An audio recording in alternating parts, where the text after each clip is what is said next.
Kako te ne zaboli glava od ponovnog i ponovnog razbijanja o kamen? Kako ti se da to uporno obilaziti terase restorana poput prosjaka? Kao da nisu oni tu zbog tvoje ljepote.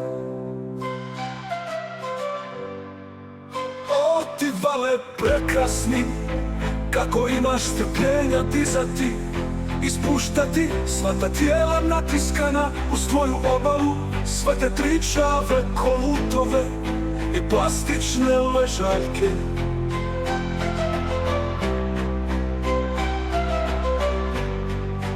O ti vale veseli, ti dijete najveće ne dosadi li ti igra, ne smeta li ti vriska djece?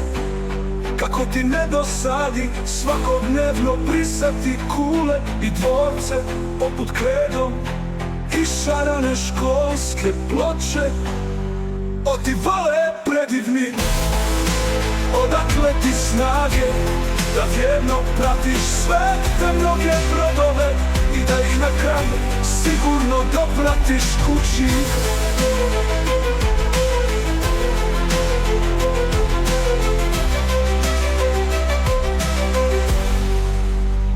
Ti vale predivni, odakle ti snage da vjerno pratiš sve te mnoge brodove i da ih na kraju sigurno dopratiš kući?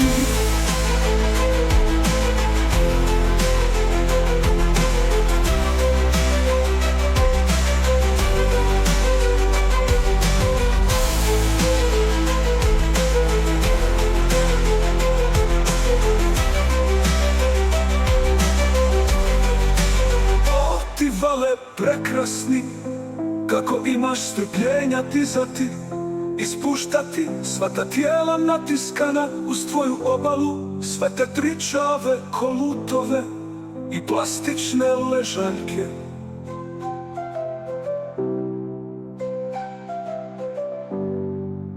O ti vale veseli,